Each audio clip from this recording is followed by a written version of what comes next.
Bonjour à toutes et à tous, aujourd'hui on est avec Martin Charpentier, directeur de Source. Source c'est une boîte de design à Paris, à Montreuil plus précisément, mais qui bosse pour Paris et le monde de manière générale. Mhm. Martin, c'est pas la première fois qu'on t'a sur la chaîne, t'es là depuis les tout débuts, vu que en fait je travaillais pour toi quand j'ai lancé la chaîne, donc on avait eu l'occasion de faire quelques vidéos à l'époque. Tu es revenu vers moi récemment parce que tu avais un sujet très intéressant à aborder. En fait, j'avais envie de parler à des développeurs d'une réflexion que j'ai qui date depuis tout début de ma carrière dans le numérique de 2010, qui m'a été un peu inspiré par une agence et un mec en particulier qui s'appelle Arnaud Mercier, qui est le fondateur de l'agence Area 17, qui est malheureusement décédé.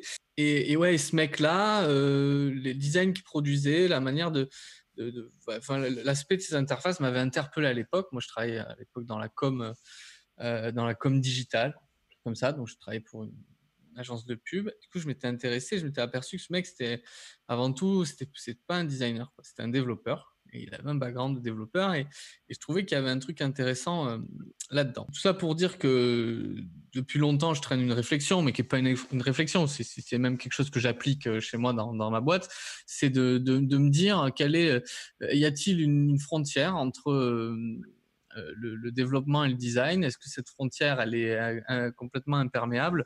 Et est-ce que le front-end développement en particulier n'est pas assimilable quelque part à ce qu'on appelle l'UI design, le User Interface Design? Et moi, je pense que c'est totalement assimilable et que c'est très très proche. Et voilà, j'avais envie de parler de ce sujet-là. Je sais que quand on en a discuté, tu m'as dit mais je sais pas, je suis pas sûr de comprendre, ou en tout cas, j'avais pas senti comme ça, chez toi. T'avais pas trouvé ça évident, en tout cas. Donc, je me suis dit que ça valait peut-être le coup de voilà d'en parler parce que ben moi, j'ai envie aussi de parler aux développeurs. Je pense que le développeur peut être d'une certaine manière un très très bon designer aussi. Et donc voilà, donc j'ai fait j'ai préparé quelques slides pour que ce soit vachement concret et que ça guide un peu l'interview et qu'on aille le plus vite possible. Voilà. Cette réflexion là que le développeur peut être un très bon designer, c'est une réflexion à laquelle je suis opposé de le départ, enfin quand je l'entends, quand tu me l'énonces en tout cas, parce que justement moi dans ma pratique, justement je suis un très bon développeur, mais une énorme brêle en design, enfin au sens où je l'entends moi, donc peut-être que, et je pense que tu vas nous montrer que je me trompe, mais voilà, je pense que c'est deux métiers très différents qui demandent des compétences techniques très différentes et très approfondies dans les deux branches, et du coup ça me semble difficile de, voilà, de faire les deux, en gros. C'est mon point. Ben, je vais essayer de te convaincre du contraire. Après, tu pourras toujours. Enfin, la réalité, c'est qu'en effet, tu es sans doute une brêle en design, comme tu dis, mais notre réalité, c'est aussi que c'est pas forcément compliqué de changer cet état, quoi, de cet état de brêle. Euh, donc voilà. Enfin, en tout cas, c'est tout le propos de la discussion. Donc, si tu Ben, veux, je peux je suis très excité parce que si je peux me détacher de cet état de brêle, si je peux me débrélifier, je ne demande qu'à ça dans la vie, hein. ouais, mais on va voir si c'est possible.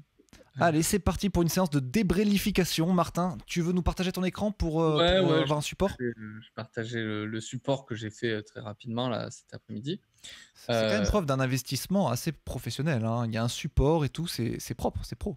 Après, disons que moi, j'aime bien, si tu veux, j'aime bien transmettre. La formation, c'est au cœur de mon entreprise. On forme beaucoup de jeunes tous les ans. Et d'ailleurs, dans mon entreprise, chaque designer intermédiaire ou senior euh, doit, à un moment donné, dans sa carrière chez nous, donner des cours. Et chez nous, quasiment tous les seniors donnent des cours dans une ou plusieurs écoles.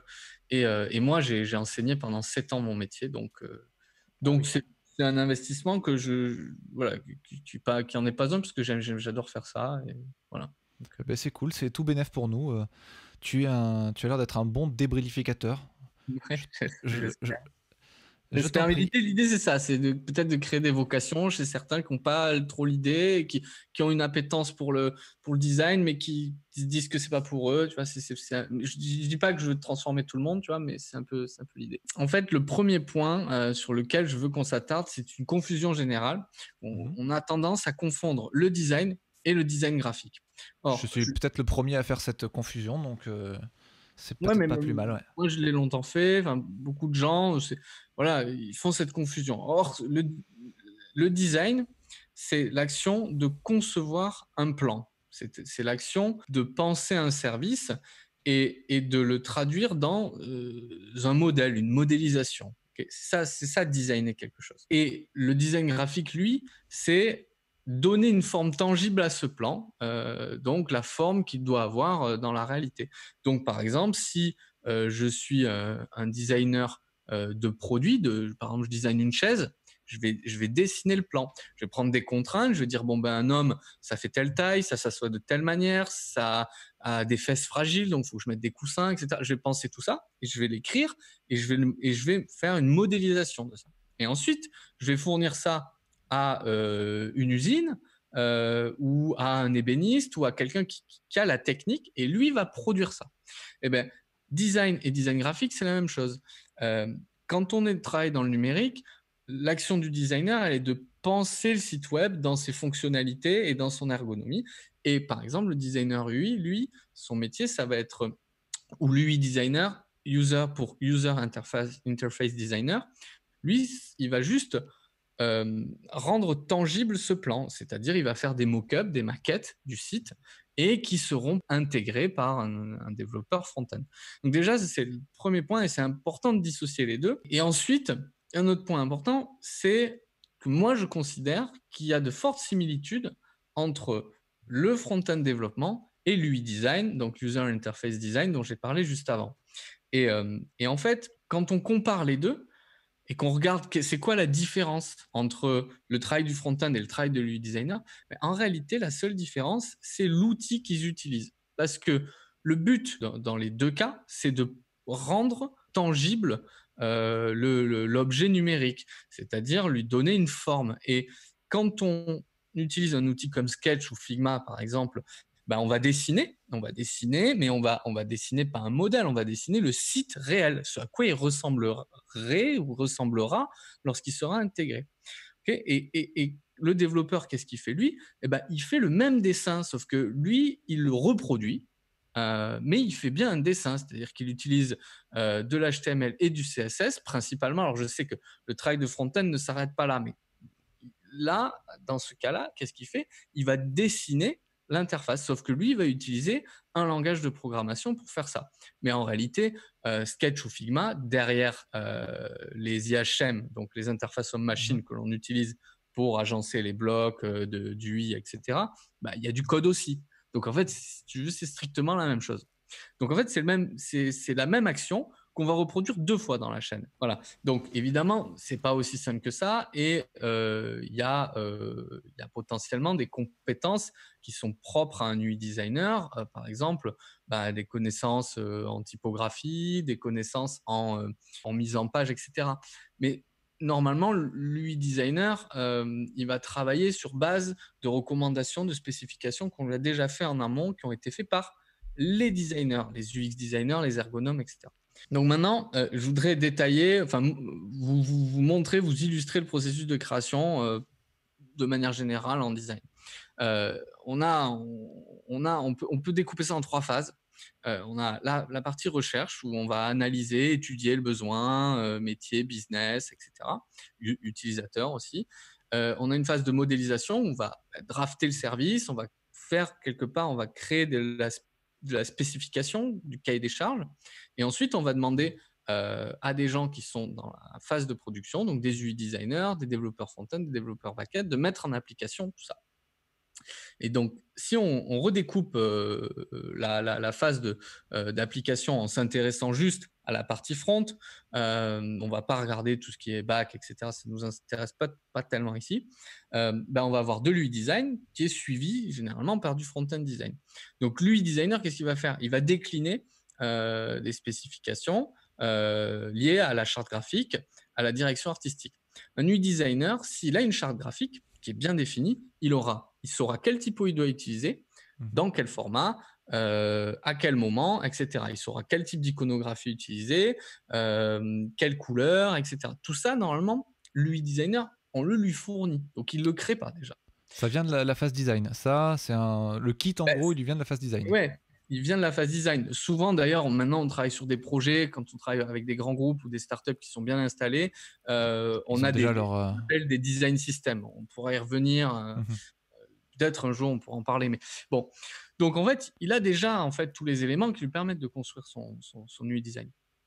Et tout ce qu'il a à faire, c'est transposer à travers son outil Figma ou Sketch ou autre, les recommandations, les spécifications fonctionnelles et ergonomiques et techniques qu'on lui a fournies. Donc, c'est juste un travail de construction sur base d'un plan. Et le front-end, lui, qu'est-ce qu'il va faire? Et je trouve que c'est dommage, c'est qu'il va transposer l'UI aussi, donc deuxième transposition, transposer l'UI en utilisant le langage de programmation adéquat qui lui a été fourni éventuellement par un cahier des charges, une spécification technique, etc., qui a été défini en amont par quelqu'un qui a conçu la technique pour lui.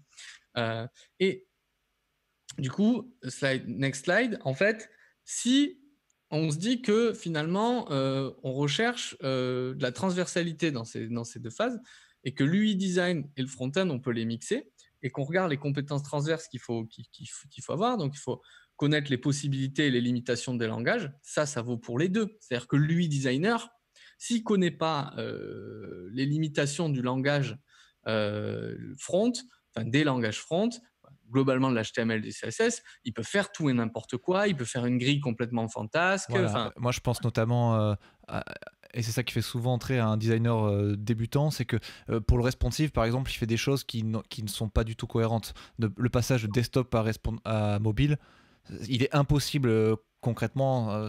Il est impossible. Donc, si le mec ne connaît pas bien comment ça se passe en HTML, il ne pourra pas faire un bon design responsive. Donc, l'UI designer, lui, il doit avoir ses compétences. Le front-end développeur, il les a de fait, parce que sinon, il ne peut pas faire son travail. L'UI designer, il doit avoir des connaissances de règles de lisibilité, d'accessibilité. L'accessibilité, c'est quand même aussi un des problèmes du front-end développeur. Évidemment, normalement, l'UI designer, il trouve les bonnes tailles de typo, il ne va pas mettre n'importe quoi comme caractère, comme taille de caractère, il va rendre les choses lisibles, claires. Mais c'est un travail qui peut être fait aussi par le développeur. Moyennant peut-être un petit apprentissage sur quelques codes du graphisme, quelques règles, quelques principes universels, etc. Mais de toute façon, encore une fois, ces règles, normalement, elles viennent de la modélisation, non? Donc il n'y a pas trop de... Non, pas tout à fait, mais pas tout à fait. Il y a quand même, évidemment, que l'UI designer, il a une culture graphique qui est forte comparée à un front-end développeur. Et c'est ça qu'il faut faut pouvoir développer si on veut combiner les deux compétences. Mais ce que je veux dire, c'est que c'est pas du tout inaccessible. Il faut une sensibilité artistique. Il y a certains développeurs qui n'en ont pas du tout, mais les développeurs qui font du front-end développement, qui ont cette vocation-là, qui disent non, moi je veux faire de l'IHM, je veux faire l'interface homme-machine, je veux faire ce qu'on voit, je ne veux pas faire la machinerie qu'il y a derrière.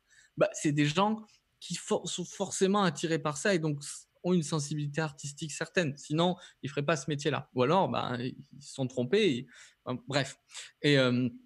Et ensuite, juste une capacité à suivre un cahier des charges. Et ça, c'est pour les deux, c'est pareil. Donc, en fait, ce que j'essaie de montrer là, c'est que cette frontière, elle est très ténue. Et moi, j'ai pas mal d'exemples. Je connais pas mal de gens qui sont à la fois front-end et à la fois designer. Certains viennent du design, d'autres du front-end. Et finalement, au bout d'un moment, ils arrivent à faire converger ces deux disciplines qui ont une ADN, qui partagent beaucoup dans leur ADN. Ils partagent beaucoup d'ADN. Et donc, c'est tout mon point, c'est celui-là. Et après, je pourrais aller un petit peu plus loin. C'est parce que là, ça, en mixant UI et front-end, on n'est toujours pas un designer. Mais là, devenir un designer, qu'est-ce que c'est qu'un designer? C'est avoir suffisamment de compétences transverses pour pouvoir créer, pour pouvoir inventer. Et en fait, lorsqu'on commence à travailler dans ces métiers, qu'on soit un front-end ou qu'on travaille dans l'UI, d'abord on acquiert une maîtrise des outils, que l'outil soit un langage ou que ce soit des logiciels. Et ensuite, ben, on apprend à appliquer ces outils à des contraintes, des spécifications, etc. Tout ce on vient juste d'en parler. Et pour passer au-delà, après, pour devenir réellement designer, il faut être capable de combiner toutes ces compétences transverses, toutes ces connaissances, avoir une culture, en l'occurrence ici du numérique, mais si on était designer dans, je sais pas, dans l'aéronautique, bah, c'est une autre culture qu'il faut avoir, une culture professionnelle qui nous ouvre l'esprit, qui nous permet d'être réellement innovants et donc d'avoir des méthodes pour faire de la recherche, faire de l'idéation, modéliser des systèmes, etc., etc. Et ça, pour le coup, ça nécessite pas de compétences particulières techniques, si tu veux. Tout le monde peut le faire. Tout le monde peut penser, réfléchir à un plan. D'ailleurs, les développeurs, notamment back-end, ils font beaucoup de diagrammes, par exemple, lorsqu'ils doivent penser un système. Et ça c'est du design, en fait. Donc, tout, tout ça, c'est que du langage, en fait. Et je trouve que dans notre métier, surtout en ce moment, le langage, il nous limite énormément. Et ça devient, moi, ça me gonfle parce que on crée un max de cases pour tout le monde. Et donc, toi, tu es UI designer, toi, tu es ergonome, alors tu fais des wireframes.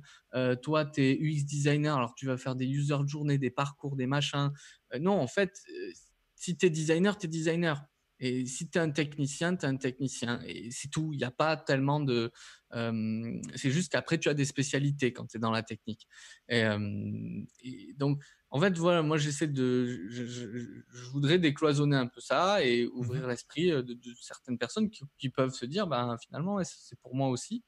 Et moi, je pense qu'on a tout à gagner, surtout en début de carrière, à s'ouvrir à ça et à se dire qu'on voilà, qu'on peut combiner des compétences du e-design et de développement front-end.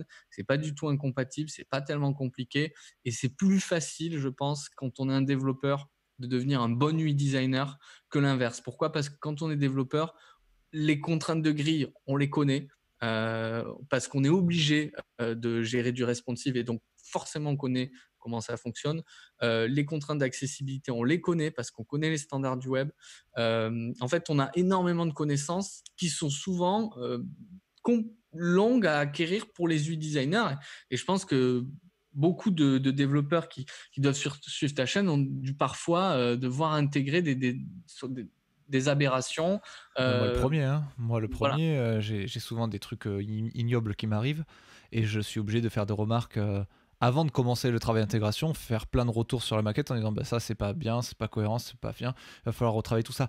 Par contre, et c'est là où c'est intéressant, c'est que même si j'arrive à voir que ces choses sont pas bonnes du premier coup d'œil, euh, je me sens pas chaud au point de dire ben voilà comment il faudrait les faire. Par contre, tu vois, à chaque fois je dis non non, renvoyez ça au designer, c'est ce qu'il a proposé là, c'est pas bon, mais par contre c'est pas moi qui vous proposerai la solution, euh, l'autre solution en gros.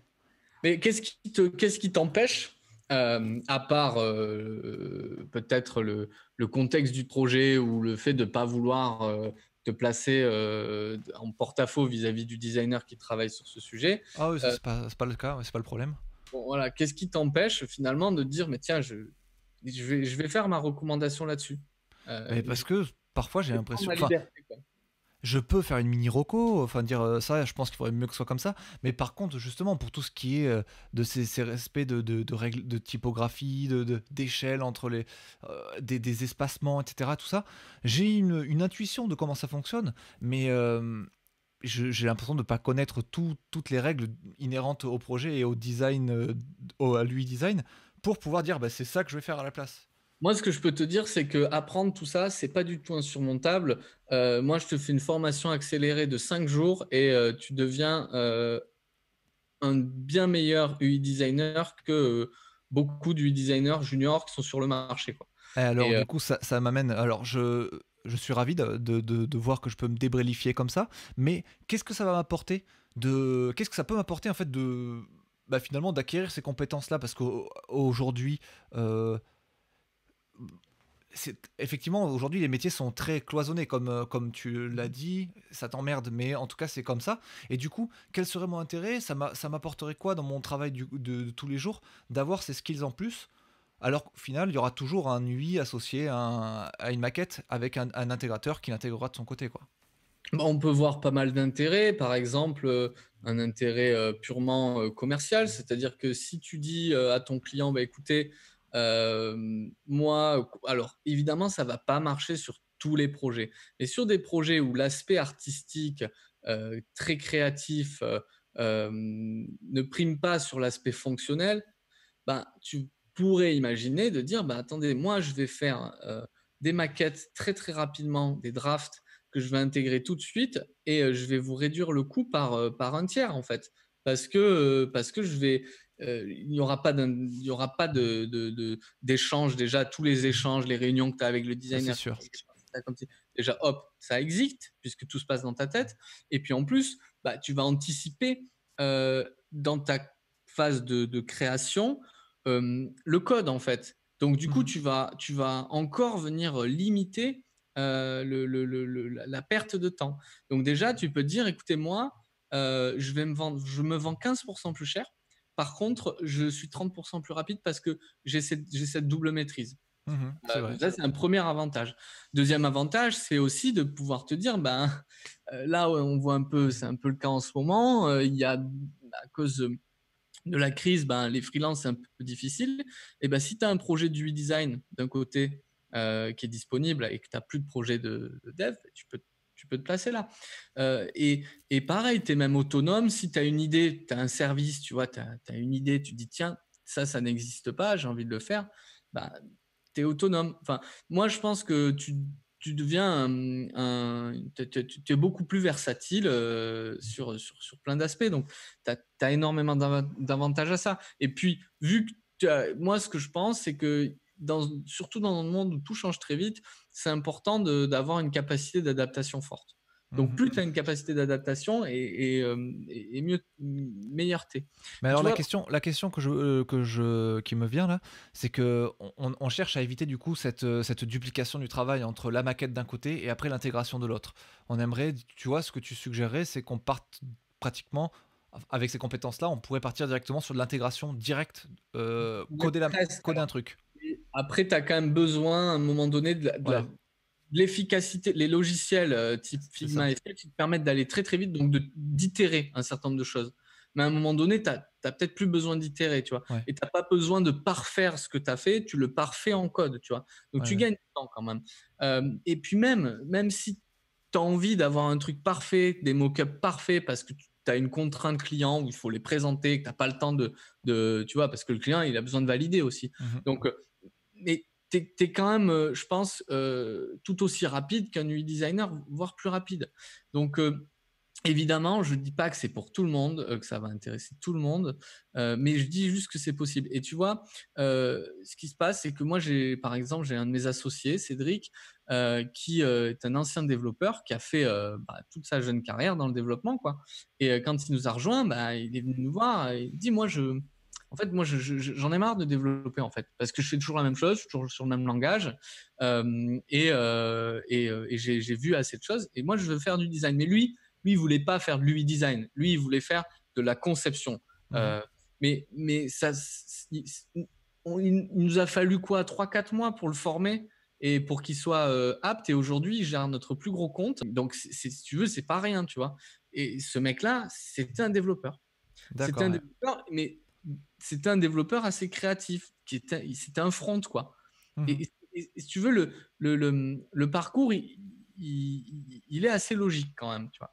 Tu serais prêt à payer plus cher un mec qui a cette double compétence dans ta boîte ou pas? Ben non Toujours parce pour. que non parce que en fait, je pense qu'un mec, c'est pas pas la bonne question. Un mec Parce ou que une dans ma nana, hein. boîte, en fait, tout le monde a des doubles, triples compétences. C'est-à-dire que nous, on n'a qu'un seul poste, c'est celui de designer, peu importe le background d'où tu viens, peu importe. Voilà, on peut avoir des gens qui vont venir des sciences sociales, des gens qui vont venir du graphisme, des gens qui vont venir du développement. On s'en fout, c'est pas, tu vois. Donc du coup, non, pas dans ma boîte. Mais en soi, dans ma boîte, on paye assez bien les gens. Si tu veux.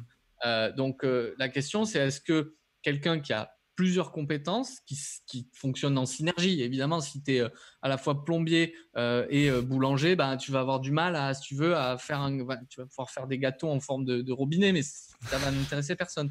Donc, Donc, si tu as des compétences comme ça, multiples, qui rentrent en synergie, bah, tu vaux beaucoup plus cher sur le marché. Ouais, tu vaux beaucoup plus cher.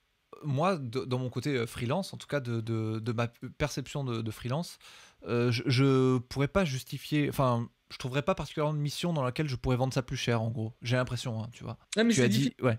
c'est difficile. Pourquoi? Parce que quand tu vas sur des plateformes qui fournissent du taf pour les freelances, toutes ces plateformes en ligne, Mhm. ben, on cherche des techniciens. Et donc, du coup, on met des bonnes cases et on dit, voilà, je veux un mec qui fait du front-end et qui est spécialiste du React.js et je veux qu'il ait tant d'expérience dedans et que machin, que ci, que là. Et en fait, on va pas aller réfléchir comme moi. Tu vois, moi, nos clients, quand on leur vend des prestations, ça fait partie de notre ADN, cette pluricompétence, cette versatilité, cette connaissance aussi bien des designers de la technique que des devs du design, etc. Donc, on vient nous chercher pour ça aussi, tu vois. Et c'est pour ça qu'on n'est pas juste des freelances, mais qu'on est une entité à part entière.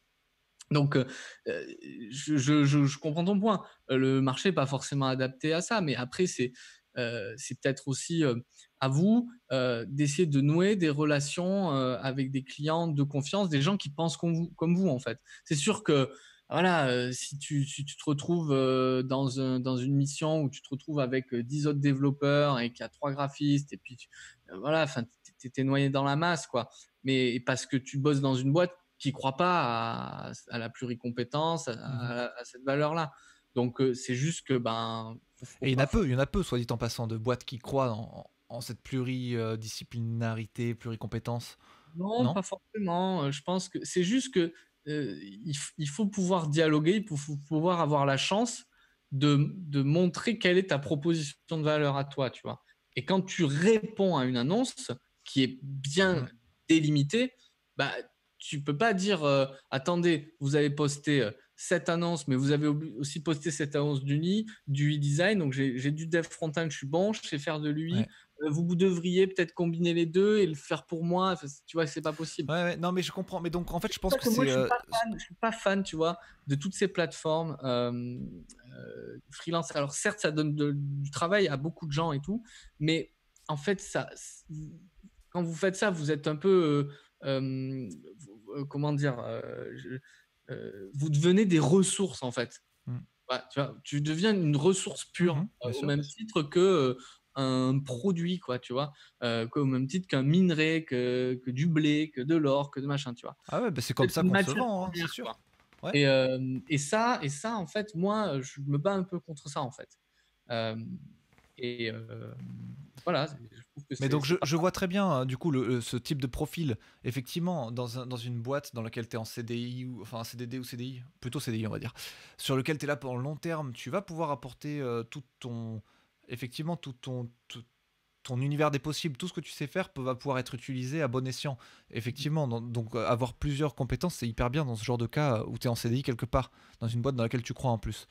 C'est vrai que pour moi, en tout cas pour mon type ma vision des choses telles que je bosse depuis que j'ai commencé, c'est-à-dire ça fait presque 8 ans maintenant que je suis freelance, euh, c'est c'est vrai qu'on a tendance à être les meilleurs dans ce qu'on fait, juste aller le plus loin dans une discipline, parce que s'éparpiller dans d'autres trucs, finalement, ça sert à que dalle. Ça va Non, pas mais nous rapporter plus de thunes ou nous offrir plus de projets, en Non, fait. mais c'est essentiel. Par contre, ça, il faut le dire, c'est essentiel de devenir compétent et expert dans une ou plusieurs disciplines parce que, d'une, c'est ça qui vous fait manger tous les jours et il faut bien gagner sa vie.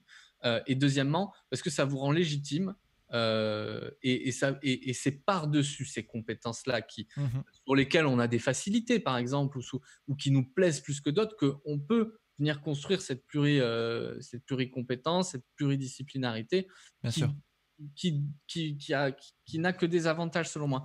Et après, ben, c'est là que vous pouvez vous déporter de ces plateformes-là, qui sont très bien pour mettre le pied à l'étrier, et tout simplement aller chercher les entreprises qui vous plaisent et dire toc toc, moi, ce que vous faites dans votre boîte, ça me plaît, j'ai compris où vous allez, au-delà du produit que vous faites des services que vous vendez. J'ai compris votre philosophie et moi, ma philosophie de travail, c'est celle-là. Et Mhm. je pense qu'elle est compatible. Et si si arrives à identifier ça, je peux t'assurer que tu as, t'as le job, quoi. Ouais, ouais, non, mais c'est très pertinent, surtout que ça fait écho à un problème qu'il y a dans le monde du freelancing, en tout cas, c'est que les développeurs, par exemple, aujourd'hui, euh, ils sont payés entre, on va dire, 400 et pour le front, en tout cas, on va aller taper à 700 € maximum, en fait, si tu veux. Et ça, ce maximum, tu peux y arriver en 3, 4, 5 ans, tu vois, si tu te démerdes bien, si tu augmentes bien tes tarifs au bon moment, etc., tu peux t'y retrouver très vite. Mais par contre, après, tout l'excédent, au-delà de 5 ans d'expérience à 10, 15, etc., tu pourras jamais aller au-dessus de ce 700 là, tu vois. T'es capé à ce 700. Donc c'est peut-être à ce moment-là de ta carrière, au bout de 5, 6 ans, comme ça, qu'effectivement, il peut être intéressant d'aller se trouver une boîte dans laquelle tu vas pouvoir effectivement faire valoir un peu mieux l'ensemble de ton expérience et commencer à contribuer dans une boîte, ouais, dans un truc qui se construit et qui grandit, plus que ta petite carrière qui, elle, ne grandira plus forcément en tant que freelance. Moi, j'en suis Bah, un peu là à ce moment-là. d'autant plus que, surtout dans le développement, les langages évoluent beaucoup. Donc déjà, il faut que vous vous formiez en permanence. C'est très, très fatigant. Et puis, au bout d'un moment, potentiellement, vous pouvez vous essouffler. Alors, il y en a qui adorent apprendre des langages tout le temps, tout le temps, tout le temps. Mais c'est pas la majorité des gens. Et au bout d'un moment, bah, il y a des plus jeunes que vous qui vont vous damer le pion parce que ben, eux, ils sont focalisés sur les derniers langages et, et tout ce que vous avez appris avant des anciens langages qui sont plus utilisés, c'est de la compétence un petit peu perdue, tu vois. Donc moi, je C'est pense que c'est enfin, c'est pas important. Je rebondirai pas là-dessus maintenant. Je l'ai un peu fait, mais je débattrai pas là-dessus. C'est pas non, mais perdu en gros, mais bon, c'est pas c'est pas grave. perdu. C'est évidemment parce que tu as des ponts dans tous les langages de programmation. Totalement. Non, mais d'accord, mais j'essaie de forcer un peu le trait. Mm, mm. Et moi, je pense que euh, agréger des langages sur des langages, ce n'est pas créer de la synergie. Par contre, venir comprendre des disciplines du design et les associer à ses compétences, là, tu deviens vraiment balèze. En fait, là, tu fais pas 1 + 1, tu Ouais. fais x2, tu multiplies tes compétences, tu les Mm. additionnes plus, tu vois. Et c'est ça qui est intéressant. Et moi, je crois à ça, en fait. Je crois Ouais, à ça. ouais. Bah c'est très intéressant. J'y crois aussi un peu. Il faut voir que Un peu non, non, plus. non, non, non, mais j'y crois complètement. Je trouve ça très intéressant comme vision et ça donne des perspectives et ça ouvre un peu les yeux. Effectivement, moi, ça peut tu vois, là, ça m'a fait un peu avancer dans ma réflexion de que faire après justement arriver à ce cap-là de t'es au maximum de ce que tu peux choper en freelance. Après, qu'est-ce que tu fais? J'ai plusieurs idées. Monter une boîte d'un côté, certes. Rentrer dans une autre aussi, c'est une possibilité. Ou alors inventer un produit miracle, peut-être. Mais en tout Ou cas, revenir travailler chez nous, par exemple. par exemple, aussi, tout ça. Mais en vrai, pour l'instant, je suis pas prêt d'abandonner aussi tout ce que j'aime chez le freelance, tu vois, cette La liberté, liberté. etc. Donc même si c'est capé à 600 balles par jour, et 600 balles c'est déjà très bien, tu vois, genre, enfin, Mais tu sais, Ben, moi, mon point de vue là-dessus, on va pas être d'accord, mais ta liberté, elle est toute relative. Puisqu'aujourd'hui, tu es dépendant, en fait, des missions qui s'enchaînent, etc. Et en fait, c'est pas la liberté. Moi, chez moi, dans ma boîte, voilà, si quelqu'un il me dit je veux bosser de telle manière et parce que ça me convient et j'ai besoin de plus de vacances et je veux bien faire une croix sur ça ou ça pour avoir ça. Enfin, tu vois, c'est des choses qu'on discute et d'autant plus de nos jours, c'est vachement acceptable. Après, évidemment, il y a des entreprises, des grandes entreprises où tu as des process, tu vois. Mais moi, j'ai un temps, j'ai mis des process dans ma boîte, des protocoles, et c'est de la merde en fait. Il vaut mieux laisser les gens libres. Ils sont meilleurs quand ils sont éduqués et libres, plutôt que avec des œillères et suis les protocoles, tu fais plus ça, plus ça, plus ça. je sais, Donc, je suis tout à fait d'accord. ce que je veux dire, c'est que la liberté que tu as en freelance, je pense qu'il y a moyen aussi de la retrouver ailleurs, C'est autrement. possible. Peut-être que je me fais tout un pataquès de tout ça, c'est possible. Après, tu vois, ce que tu dis, que tu as l'air de faire passer pour une faiblesse et qui serait éventuellement une faiblesse pour tout le monde, pour tous les freelances du game, à part moi, parce que je suis complètement bizarre. j'adore le fait du jour au lendemain pouvoir me retrouver avec plus rien, plus de mission, ou alors un truc qui s'est pas bien passé, un truc qui s'arrête, ou alors le fait que 2 mois plus tard je suis obligé de retrouver quelque chose. En fait, ça me met dans une sorte de dynamique qui fait que je suis tout le temps obligé de me réinventer, tout le temps obligé de chercher de nouvelles choses. Là actuellement avec le Covid, j'ai pas de taf et j'adore, je suis trop content de pas avoir de taf, c'est trop bien. Et j'adore ça. Entre 2 missions, je pars en voyage, entre ci, machin. Et en fait, ce n'est pas écrit. J'ai pas de. Comment dire. Ce que je subis, je le transforme en un truc trop cool, en fait. C'est ça que j'adore, en fait, dans cette vie. C'est l'inconstance totale et son côté débranlo. Non, non, mais je comprends parfaitement. Et moi, quand j'étais plus jeune, j'ai jamais eu l'occasion en fait d'avoir des bons contrats en freelance. À l'époque, il n'y avait pas toutes ces plateformes-là. Et puis Mm, même, j'avais une aversion pour ça de toute manière, donc ça m'aurait gonflé. Mais j'avais envie de ça, tu vois. J'avais envie de bosser pour les agences pour lesquelles je travaillais en freelance. Mais au fond, ça s'est jamais fait. Ils me l'ont jamais proposé, mais parce qu'en fait, cette liberté, je l'avais déjà. J'avais plus ou moins mes horaires, j'étais pas embêté, j'étais très indépendant. Certes, il n'y avait pas cet aspect où je peux couper d'un coup et pendant 2 mois faire autre chose. Et ça, je reconnais que ça, c'est un truc que tu peux pas retrouver autrement qu'avec ce ouais. statut-là. Donc, j'idéalise pas la condition des gens chez moi et même ma condition à moi en tant que chef d'entreprise. On est beaucoup plus contraint, je suis d'accord. Mais pour autant, voilà, il faut pas être trop manichéen là-dessus. Et le Mhm. statut de freelance, je trouve qu'il a beaucoup de défauts aussi.